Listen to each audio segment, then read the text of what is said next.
हरियाणा विद्यालय शिक्षा विभाग एजुसेट द्वारा प्रायोजित कार्यक्रम में आपका स्वागत है। हमारी आज की प्रस्तुति है कक्षा 9वीं के हिंदी पाठ्यक्रम की पाठ्य पुस्तक क्षितिज भाग 1 में संकलित पाठ ल्हासा की ओर, जिसके रचनाकार हैं राहुल सांकृत्यायन। तो सबसे पहले पाठ के लेखक का जीवन एवं साहित्यिक परिचय। लेखक महापंडित राहुल सांकृत्यायन जी का मूल नाम केदारनाथ पांडे था। इनका जन्म 9 अप्रैल 1893 ग्राम पंदहा, आजमगढ़, उत्तर प्रदेश, भारत में हुआ और इनकी मृत्यु 14 अप्रैल 1963 को दार्जिलिंग, पश्चिम बंगाल, भारत में हुई। राहुल जी का जीवन परिचय। राहुल सांकृत्यायन, जिन्हें महापंडित की उपाधि दी जाती है, हिंदी के एक प्रमुख साहित्यकार थे। वे एक प्रतिष्ठित बहुभाषाविद थे और 20वीं सदी के पूर्वार्ध में उन्होंने यात्रा वृत्तांत, यात्रा साहित्य तथा विश्व दर्शन के क्षेत्र में साहित्यिक योगदान दिया। वह हिंदी यात्रा साहित्य के पितामह कहे जाते हैं। बौद्ध धर्म पर उनका शोध हिंदी साहित्य में युगांतरकारी माना जाता है, जिसके लिए उन्होंने तिब्बत से लेकर श्रीलंका तक भ्रमण किया था। इसके अलावा उन्होंने मध्य एशिया तथा कॉकेशस भ्रमण पर भी यात्रा वृत्तांत लिखे, जो साहित्यिक दृष्टि से बहुत महत्वपूर्ण है। राहुल सांकृत्यायन के जीवन का मूल मंत्र ही घुमक्कड़ी यानी गतिशीलता रही है। घुमक्कड़ी उनके लिए वृत्ति नहीं वर्ण धर्म था। आधुनिक हिंदी साहित्य में राहुल सांकृत्यायन एक यात्राकार, इतिहासविद, तत्वान्वेषी, युग परिवर्तनकार साहित्यकार के रूप में जाने जाते हैं। बचपन में ही इनकी माता का देहांत हो जाने के कारण इनका पालन पोषण इनके नाना श्री राम शरण पाठक और नानी ने किया। 1898 में इन्हें प्राथमिक शिक्षा के लिए गांव के ही एक मदरसे में भेजा गया। राहुल जी का विवाह बचपन में ही कर दिया गया। यह विवाह राहुल जी के जीवन की एक संक्रांतिक घटना थी, जिसकी प्रतिक्रिया में राहुल जी ने किशोरावस्था में ही घर छोड़ दिया। घर से भागकर ये एक मठ में साधु हो गए, लेकिन अपनी यायावरी स्वभाव के कारण वे वहां भी टिक नहीं पाए। 14 वर्ष की अवस्था में ये कलकत्ता भाग आए। इनके मन में ज्ञान प्राप्ति के लिए गहरा असंतोष था, इसलिए यहां से वहां तक सारे भारत का भ्रमण करते रहे। राहुल जी का समग्र जीवन ही रचना धर्मिता की यात्रा थी। जहां भी वे गए वहां की भाषा व बोलियों को सीखा और इस तरह वहां के लोगों में घुल मिलकर वहां की संस्कृति, समाज व साहित्य का गूढ़ अध्ययन किया। राहुल सांकृत्यायन उस दौर की उपज थे जब ब्रिटिश शासन के अंतर्गत भारतीय समाज, संस्कृति, अर्थव्यवस्था और राजनीति सभी संक्रमणकालीन दौर से गुजर रहे थे। वह दौर समाज सुधारकों का था एवं कांग्रेस अभी शैशवावस्था में थी। इन सब से राहुल अप्रभावित न रह सके एवं अपनी जिज्ञासु व घुमक्कड़ प्रवृत्ति के चलते घर बार त्याग कर साधु वेशधारी सन्यासी से लेकर वेदांती, आर्य समाजी व किसान नेता एवं बौद्ध भिक्षु से लेकर साम्यवादी चिंतक तक का लंबा सफर तय किया। सन 1930 में श्रीलंका जाकर वे बौद्ध धर्म में दीक्षित हो गए एवं तभी से रामोदर साधु से राहुल हो गए और सांकृत्य गोत्र के कारण सांकृत्यायन कहलाई। उनकी अद्भुत तर्क शक्ति और अनुपम ज्ञान भंडार को देखकर काशी के पंडितों ने उन्हें महापंडित की उपाधि दी एवं इस प्रकार वे केदारनाथ पांडे से महापंडित राहुल सांकृत्यायन बन गए। सन 1937 में रूस के लेनिनग्राद में एक स्कूल में उन्होंने संस्कृत अध्यापक की नौकरी कर ली और उसी दौरान एलेना नामक महिला से दूसरी शादी की, जिससे उन्हें इगोर राहुलविच नामक पुत्र रत्न प्राप्त हुआ। 36 भाषाओं के ज्ञाता राहुल ने उपन्यास, निबंध, कहानी, आत्मकथा, संस्मरण और जीवनी विभिन्न विधाओं में साहित्य सृजन किया, परंतु अधिकांश साहित्य हिंदी में ही रचा।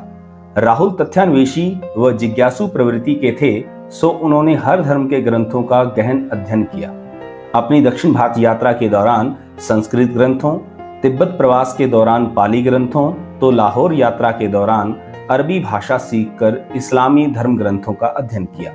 निश्चितः राहुल सांकृत्यायन की मेधा को साहित्य, अध्यात्म, ज्योतिष विज्ञान, इतिहास, समाजशास्त्र, राजनीति, भाषा संस्कृति, धर्म एवं दर्शन के टुकड़ों में बांटकर नहीं देखा जा सकता, वरन समग्रता से देखना ही उचित है।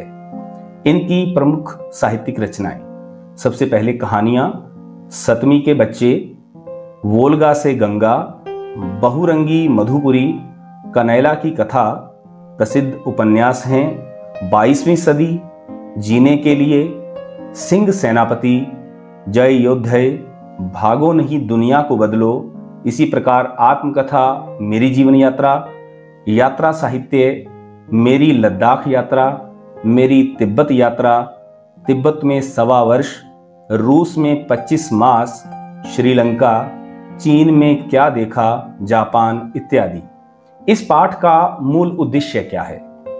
इस अध्याय को पढ़कर आप सभी तिब्बती समाज एवं संस्कृति के बारे में जानकारी प्राप्त कर सकेंगे। इस अध्याय को पढ़कर आप तिब्बत की भौगोलिक स्थिति एवं जलवायु से परिचित हो सकेंगे और इसके साथ ही बौद्ध धर्म एवं उनकी मान्यताओं के बारे में जानकारी प्राप्त कर सकेंगे और इसके साथ साथ हिंदी गद्य की लेखन शैली, यात्रा वृत्तांत के बारे में जानकारी प्राप्त कर सकेंगे। पाठ का सार। ल्हासा का पाठ, इसका जो सार है, जो सारांश है, वो इस प्रकार है। इस पाठ में राहुल जी ने अपनी पहली तिब्बत यात्रा का वर्णन किया है, जो उन्होंने सन 1929 से 1930 में नेपाल के रास्ते से की थी। क्योंकि उस समय भारतीयों को तिब्बत यात्रा की अनुमति नहीं थी, इसलिए उन्होंने यह यात्रा एक भिखमंगे के छद्म वेश में की थी। लेखक की यात्रा बहुत वर्ष पहले, जब फरी क्लिंगपोंग का रास्ता नहीं बना था, तो नेपाल से तिब्बत जाने का एक ही रास्ता था। इस रास्ते पर नेपाल के लोगों के साथ साथ भारत के लोग भी जाया करते थे।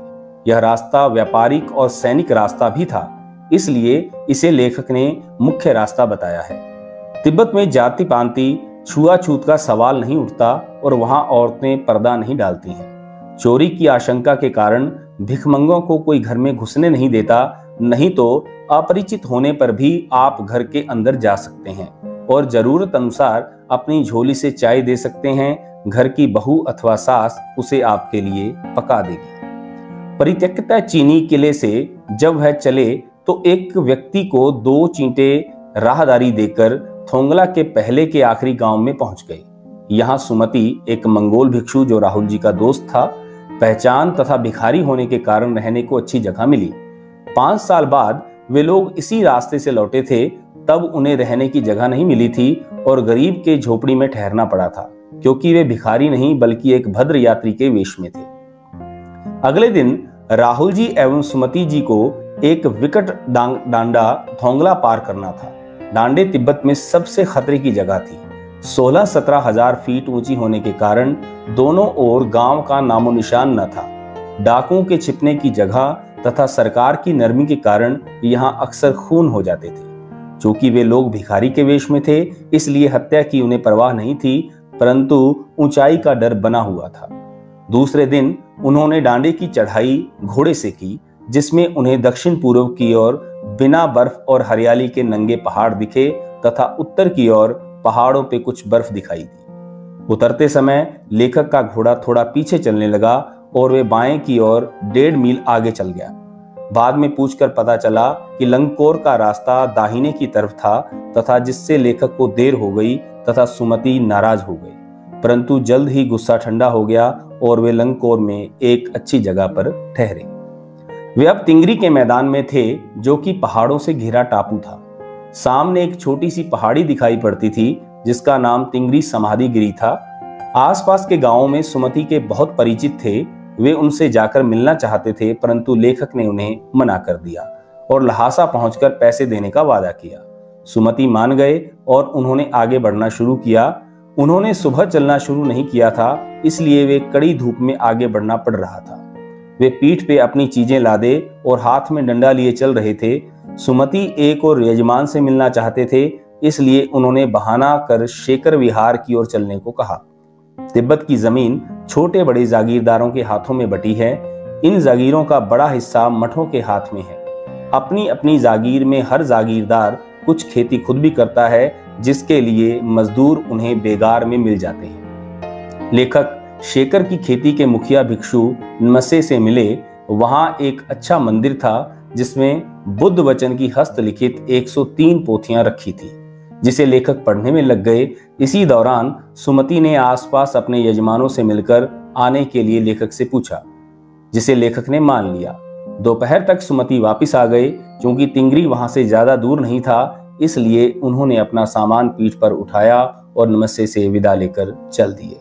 सुमति जो है इसका पात्र, वह लेखक को यात्रा के दौरान मिला, जो एक मंगोल भिक्षु था। उनका नाम लम्ज शेख था, जिसका अर्थ है सुमति, प्रज्ञ।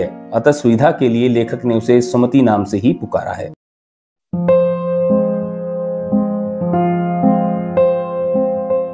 अब प्रस्तुत है पाठ्यक्रम एवं परीक्षा के आधार पर महत्वपूर्ण गद्यांश आधारित बोधात्मक प्रश्न। सबसे पहला गद्यांश है, वह नेपाल से तिब्बत जाने का मुख्य रास्ता है। फरी कलिंगपोंग का रास्ता जब नहीं खुला था तो नेपाल ही नहीं, हिंदुस्तान की भी चीजें इसी रास्ते तिब्बत जाया करती थी। यह व्यापारिक ही नहीं, सैनिक रास्ता भी था। इसलिए जगह जगह फौजी चौकियां और किले बने हुए हैं, जिनमें कभी चीनी पलटन रहा करती थी। आजकल बहुत से फौजी मकान गिर चुके हैं। दुर्ग के किसी भाग में जहां किसानों ने अपना बसेरा बना लिया है, वहां पर कुछ आबाद दिखाई पड़ते हैं। ऐसा ही परित्यक्त एक चीनी किला था। हम वहां चाय पीने के लिए ठहरे। तिब्बत में यात्रियों के लिए बहुत सी तकलीफें भी हैं और कुछ आराम की बातें भी। वहां जाति पाति छुआछूत का सवाल ही नहीं है और ना औरतें पर्दा करती हैं। बहुत निम्न श्रेणी के भिखमंगों को लोग चोरी के डर से घर के भीतर नहीं आने देते, नहीं तो आप बिल्कुल घर के भीतर चले जा सकते हैं, चाहे आप बिल्कुल अपरिचित हों। तब भी आप घर की बहू या सासू को अपनी झोली में से चाय दे सकते हैं, वह आपके लिए उसे पका देगी। मक्खन और सोडा नमक दे दीजिए, वह चाय चौंगी में कूटकर उसे दूध वाली चाय के रंग की बना के मिट्टी के टोटीदार बर्तन यानी कि खोटी में रख के आपको दे देगी। यदि बैठक की जगह चूल्हे से दूर है और आपको डर है कि सारा मक्खन आपकी चाय में नहीं पड़ेगा, तो आप खुद जाकर चौंगी में चाय मत कर ला सकते हैं। चाय को तैयार हो जाने पर फिर नमक मक्खन डालने की जरूरत रहती है। बोधात्मक प्रश्न, नेपाल तिब्बत मार्ग किस किस काम आता था? नेपाल तिब्बत मार्ग व्यापारिक मार्ग होने के साथ साथ सैनिक रास्ता भी था, साथ ही यह आम आवागमन का भी मार्ग था। दूसरा प्रश्न, तिब्बत में यात्रियों के लिए आराम की बातें क्या थी? तिब्बत में यात्रियों के लिए कई आराम की बातें थी, जैसे वहां जाति पाति छुआछूत का सवाल ही नहीं है और ना औरतें पर्दा ही करती हैं। चाहे आप बिल्कुल अपरिचित हों, तब भी घर की बहू या सासू को अपनी झोली में से चाय दे सकते हैं, वह आपके लिए उसे पका देगी। तीसरा प्रश्न, नेपाल तिब्बत मार्ग पर फौजी चौकियों और किले क्यों बने हुए हैं? नेपाल तिब्बत मार्ग पर अनेक फौजी चौकियां और किले बने हुए हैं, क्योंकि पहले कभी यह सैनिक मार्ग था, इसलिए इसमें चीनी सैनिक रहा करते थे। आजकल इन किलों का उपयोग किसान करते हैं। अगला महत्वपूर्ण गद्यांश, जब हमें सबसे विकट डांडा थोंगला पार करना था। डांडे तिब्बत में सबसे खतरे की जगह है। 16-17 हजार फीट की ऊंचाई होने के कारण उनके दोनों तरफ मीलों तक कोई गांव गिराव नहीं होते। नदियों के मोड़ और पहाड़ों के कोनों के कारण बहुत दूर तक आदमी को देखा नहीं जा सकता। डाकुओं के लिए यही सबसे अच्छी जगह है। तिब्बत में गांव में आकर खून हो जाए तब तो खूनी को सजा भी मिल सकती है, लेकिन इन निर्जन स्थानों में मरे हुए आदमी के लिए कोई परवाह नहीं करता। सरकार खुफिया विभाग और पुलिस पर उतना खर्च नहीं करती, वहां गवाह भी तो कोई नहीं मिल सकता। डकैत पहले आदमी को मार डालते हैं, उसके बाद देखते हैं कि कुछ पैसा है कि नहीं। हथियार का कानून न रहने के कारण यहाँ लाठी की तरह लोग पिस्तौल बंदूक लिए फिरते हैं। डाकू यदि जान से ना मारे तो खुद उसे अपने प्राणों का खतरा है। तो इस गद्यांश के आधारित प्रश्न है, तिब्बत के डांडे खतरनाक क्यों हैं? तिब्बत के डांडे 16-17 हजार फुट की ऊंचाई पर स्थित हैं, जहां दूर दराज तक कोई गांव नहीं है। ये डाकुओं के छिपने की अच्छी जगह है, जिसके कारण वे खतरनाक हैं। दूसरा प्रश्न, डांडे डाकुओं के लिए सबसे सुरक्षित जगह क्यों है? डांडे डाकुओं के लिए सबसे सुरक्षित जगह है क्योंकि यहाँ दूर दूर तक गांव नहीं है, आबादी नहीं है। नदियों के मोड़ और पहाड़ों के कोनों के कारण बहुत दूर तक आदमी को देखा नहीं जा सकता। यहाँ पुलिस का भी कोई डर नहीं है। यही कारण है कि डाकू इन्हें अपने लिए सुरक्षित जगह मानते हैं। तीसरा प्रश्न, तिब्बत में डाकू आदमियों को लूटने से पहले क्यों मार देते हैं? तिब्बत में हथियार रखने या ना रखने के संबंध में कोई कानून व्यवस्था नहीं है। डाकुओं को पता है कि यहाँ लोग पिस्तौल या बंदूक रखते हैं, इसलिए उन्हें अपनी जान का खतरा भी बना रहता है, इसलिए वे आदमियों को लूटने से पहले ही मार देते हैं। पाठ के इस भाग में हम चर्चा करेंगे तिब्बत के भौगोलिक परिचय के बारे में। तिब्बत एशिया में एक क्षेत्र है जिसकी भूमि मुख्यतः उच्च पठारी है। इसके प्राय संपूर्ण भाग पर चीनी जनवादी गणराज्य का शासन है, जबकि तिब्बत सदियों से एक पृथक देश के रूप में रहा है। यहाँ के लोगों का धर्म बौद्ध है तथा इनकी भाषा तिब्बती है। चीन द्वारा तिब्बत पर चढ़ाई के समय सन 1955 में वहां के दलाई लामा ने भारत में आकर शरण ली और अब तक भारत में सुरक्षित हैं। 32 डिग्री 30 मिनट उत्तरी अक्षांश तथा 86 डिग्री 0 मिनट पूर्वी देशांतर ये तिब्बत की भौगोलिक अवस्थिति है। तिब्बत मध्य एशिया की उच्च पर्वत श्रेणियों के बीच कुनलुन एवं हिमालय के मध्य स्थित है। इसकी ऊंचाई 16,000 फुट तक है। यहाँ का क्षेत्रफल 47,000 वर्ग मील तथा अनुमानित जनसंख्या 32 लाख है। तिब्बत का पठार पूर्व में शिकांग से, पश्चिम में कश्मीर से, दक्षिण में हिमालय पर्वत से तथा उत्तर में कुनलुन पर्वत से घिरा हुआ है। यह पठार पूर्वी एशिया की बृहत्तर नदियों हवांग, मेकांग आदि का उद्गम स्थल है, जो पूर्वी क्षेत्र से निकलती हैं। पूर्वी क्षेत्र में कुछ वर्षा होती है एवं 1200 फुट की ऊंचाई तक वन पाए जाते हैं। तिब्बत प्राकृतिक रूप से बहुत ही सुंदर जगह है और इसके साथ वहां की संस्कृति भी उल्लेखनीय है। पाठ आधारित प्रश्न। थोंगला के पहले के आखिरी गांव में पहुंचने पर भिखमंगों के वेश में होने के बावजूद लेखक को ठहरने के लिए उचित स्थान मिला, जबकि दूसरी यात्रा के समय भद्र वेश में उन्हें उचित स्थान नहीं दिला सका। क्यों? लेखक के मित्र सुमति की यहाँ के लोगों से जान पहचान होने के कारण भिखमंगों के वेश में रहने के बावजूद भी उन्हें ठहरने के लिए अच्छी जगह मिली, जबकि दूसरी यात्रा के समय जानकारी न होने के कारण भद्र यात्री के वेश में आने पर उन्हें रहने के लिए उचित स्थान नहीं मिला। उन्हें गांव के एक सबसे गरीब झोपड़े में ठहरने को स्थान मिला। ऐसा होना बहुत कुछ लोगों की उस वक्त की मनोवृत्ति पर निर्भर करता है, क्योंकि शाम के वक्त छंग पीकर बहुत कम होश हवास को दुरुस्त रख पाते हैं। दूसरा प्रश्न। उस समय के तिब्बत में हथियार का कानून न रहने के कारण यात्रियों को किस प्रकार का भय बना रहता था? तिब्बत में हथियार का कानून न रहने के कारण उस समय यात्रियों को डाकुओं से मारे जाने का खतरा बना रहता था। प्रश्न नंबर 3। लेखक लंगकोर के मार्ग में अपने साथियों से किस कारण पिछड़ गया? बहुत ही महत्वपूर्ण प्रश्न है जो सामान्यतः परीक्षाओं में पूछा जाता है। लंगकोर के मार्ग में लेखक का घोड़ा थक कर धीमा चलने लगा था, इसलिए लेखक अपने साथियों से पिछड़कर रास्ता भटक गए थे। लेखक ने शेखर विहार में सुमति को उनके यजमानों के पास जाने से रोका, परंतु दूसरी बार रोकने का प्रयास क्यों नहीं किया? उत्तर। एक मंदिर में लेखक वहां के बुद्ध वचन अनुवाद की हस्तलिखित पोथियां पढ़ रहे थे। वे पोथियों को पढ़ने में बहुत मगन थे, इसलिए सुमति को अपने यजमानों से मिलने जाने के बारे में पूछने पर लेखक ने उन्हें जाने के लिए कह दिया। अगला प्रश्न। वृत्तांत के आधार पर बताइए कि उस समय का तिब्बती समाज कैसा था? यह प्रश्न भी बहुत महत्वपूर्ण है। उस समय तिब्बती समाज में जाति पाति छुआछूत नहीं था। औरतों के लिए पर्दा का प्रचलन भी नहीं था। अपरिचित व्यक्ति को वे अपने घर में आने दे सकते थे, परंतु चोरी के भय से किसी भिखमंगे को घर में घुसने नहीं देते थे। यहाँ आतिथ्य सत्कार अच्छी तरह से किया जाता था। अगला प्रश्न। अपनी यात्रा के दौरान लेखक को किन किन कठिनाइयों का सामना करना पड़ा? यात्रा के दौरान लेखक को निम्नलिखित कठिनाइयों का सामना करना पड़ा। उस समय भारतीयों को तिब्बत यात्रा की अनुमति नहीं थी, इसलिए उन्हें भिखमंगे के रूप में यात्रा करनी पड़ी। दूसरा बिंदु। चोरी के डर से भिखमंगों को वहां के लोग घर में घुसने नहीं देते थे। इसी कारण लेखक को भी ठहरने के स्थान को लेकर काफी कठिनाई का सामना करना पड़ा। डांडा थोंगला जैसी खतरनाक जगह को पार करना पड़ा और लंगकोर का रास्ता तय करते समय रास्ता भटक जाने के कारण वे अपने साथियों से बिछड़ गए। अगला प्रश्न। मैं अब पुस्तकों के भीतर था। नीचे दिए गए विकल्पों में से कौन सा इस वाक्य का अर्थ बतलाता है? विकल्प हैं, लेखक पुस्तकें पढ़ने में रम गया, लेखक पुस्तकों की शेल्फ के भीतर चला गया, लेखक के चारों ओर पुस्तकें ही थी, और चौथा, पुस्तक में लेखक का परिचय और चित्र छपा था।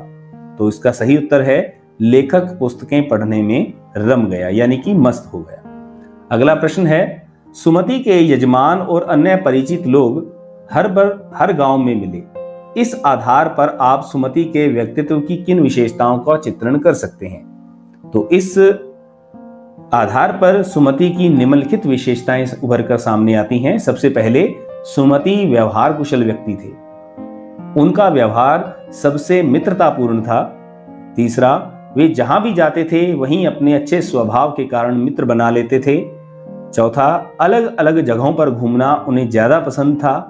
और पांचवा, वे एक से अधिक बार तिब्बत आ चुके थे और वहां के हर एक गांव से भली भांति परिचित थे। अगला प्रश्न, हालांकि उस वक्त मेरा भेष ऐसा नहीं था कि उन्हें कुछ भी ख्याल रखना चाहिए था। उक्त कथन के अनुसार हमारे आचार व्यवहार के तरीके वेशभूषा के आधार पर तय होते हैं। आपकी समझ से यह उचित है अथवा अनुचित, विचार व्यक्त करें।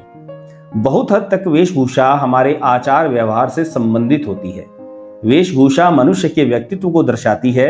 उदाहरण के लिए, साधु संत को देखकर उनका सात्विक रूप हमारे सामने उभरता है। उसी प्रकार एक भिखमंगे की वेशभूषा को देखने पर उसकी आर्थिक विपन्नता सामने आती है। अगला प्रश्न, यात्रा वृत्तांत के आधार पर तिब्बत की भौगोलिक स्थिति का शब्द चित्र प्रस्तुत करें। वहां की स्थिति आप राज्य शहर से किस प्रकार भिन्न है? तिब्बत एक पहाड़ी प्रदेश है, यहाँ बर्फ पड़ती है। इसकी सीमा हिमालय पर्वत से शुरू होती है। डांडे के ऊपर से समुद्र तल की गहराई लगभग 17-18 हजार फीट है। पूर्व से पश्चिम की ओर हिमालय के हजारों श्वेत शिखर दिखाई देते हैं। भीटे की ओर से देखने वाले पहाड़ों पर न तो बर्फ की सफेदी थी और न किसी तरह की हरियाली। उत्तर की तरफ पत्थरों का ढेर था। अगला प्रश्न, आपने भी किसी स्थान की यात्रा अवश्य की होगी। यात्रा के दौरान हुए अनुभवों को लिखकर प्रस्तुत करें। तो आप सभी विद्यार्थी इस प्रश्न का उत्तर अपने अनुभवों के आधार पर लिखेंगे और उन्हें अपने विषय अध्यापक से चेक करवाएंगे। अगला प्रश्न है, यात्रा वृत्तांत गद्य साहित्य की एक विधा है। आपकी इस पाठ्य पुस्तक में कौन सी विधाएं हैं? प्रस्तुत विधा उनसे किन मायनों से अलग है? प्रस्तुत पाठ्य पुस्तक में महादेवी वर्मा द्वारा रचित मेरे बचपन के दिन संस्मरण है। संस्मरण भी गद्य साहित्य की एक विधा है। इसमें लेखिका के बचपन की यादों का एक अंश प्रस्तुत किया गया है। यात्रा वृत्तांत तथा संस्मरण दोनों ही गद्य साहित्य की विधाएं हैं, जो कि एक दूसरे से भिन्न हैं। यात्रा वृत्तांत किसी क्षेत्र की यात्रा के अपने अनुभवों पर आधारित है तथा संस्मरण जीवन के किसी व्यक्ति विशेष या किसी खास स्थान की स्मृति पर आधारित है। संस्मरण का क्षेत्र यात्रा वृत्तांत से अधिक व्यापक है। तो प्यारे विद्यार्थियों, आप भी इसी प्रकार एक तुलनात्मक अध्ययन किसी भी विधा के आधार पर किसी भी पाठ की गद्य विधा को लेते हुए प्रस्तुत करेंगे और उन्हें अपने विषय अध्यापक से चेक करवाएंगे। अगला प्रश्न है, किसी भी बात को अनेक प्रकार से कहा जा सकता है। जैसे, सुबह होने से पहले हम गांव में थे। पौ फटने वाली थी कि हम गांव में थे। तारों की छांव रहते रहते हम गांव पहुंच गए। नीचे दिए गए वाक्य को अलग अलग तरीके से लिखिए। जान नहीं पड़ता था कि घोड़ा आगे जा रहा है या पीछे। तो इसको हम 3 प्रकार से लिख सकते हैं। जान नहीं पड़ता था कि घोड़ा आगे है या मैं आगे।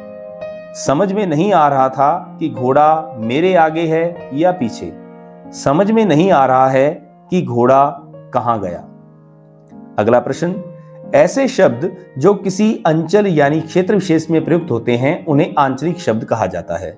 प्रस्तुत पाठ में ये आंचलिक शब्द ढूंढकर लिखिए। तो यहाँ पे आपकी सुविधा के लिए हम 2 उदाहरण दे रहे हैं। एक शब्द आया है कुची कुची, जिसका अर्थ है दया दया, और दूसरा शब्द है थुकप्पा।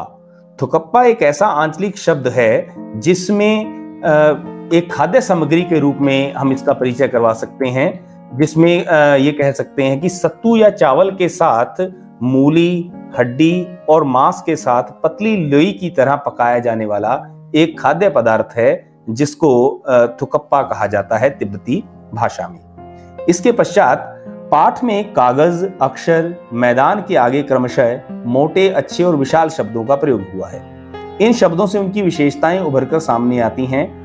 पाठ में से कुछ ऐसे और भी शब्द हैं, उन्हें छांटिए और जो उनकी विशेषता बता रहे हैं। और इसके लिए भी हम आपको कुछ उदाहरण दे रहे हैं। जैसे विभाग के आगे एक शब्द जुड़ा हुआ है खुफिया, खुफिया विभाग, अच्छी तरह, श्वेत शिखर, बर्फ सी सफेदी या बर्फ की सफेदी। तो इस प्रकार आप भी अन्य शब्द ऐसे ढूंढिए और उन्हें अपनी नोटबुक पर लिखिए और उनकी जांच विशेषण और विशेष्य के रूप में अपने अध्यापक से करवाएं। अब चलते चलते एक नजर पाठ आधारित शब्द संपदा पर। डांडा, ऊंची जमीन। थोंगला, तिब्बती सीमा का एक स्थान। भीटे, टीले के आकार सा ऊंचा स्थान। कंडे, गाय भैंस के गोबर से बने उपले जो ईंधन के काम में आते हैं। सत्तू, भुने हुए अन्न, जौ, चना का आटा। थुकप्पा, सत्तू या चावल के साथ मूली, हड्डी और मांस के साथ पतली लेई की तरह पकाया गया खाद्य पदार्थ। गंडा, मंत्र पढ़कर गांठ लगाया हुआ धागा या कपड़ा। चिरी, फाड़ी हुई। भरिया, भारवाहक। सुमति, लेखक को यात्रा के दौरान मिला मंगोल भिक्षु जिसका नाम लोब्संग शेख था। इसका अर्थ है सुमति, प्रज्ञ, अतः सुविधा के लिए लेखक ने उसे सुमति नाम से पुकारा है। दोनों चिटें न्येणम गांव के पास पुल से नदी पार करने के लिए जोंगपोन यानी मजिस्ट्रेट के हाथ की लिखी लमीक राहदारी जो लेखक ने अपने मंगोल दोस्त के माध्यम से प्राप्त की।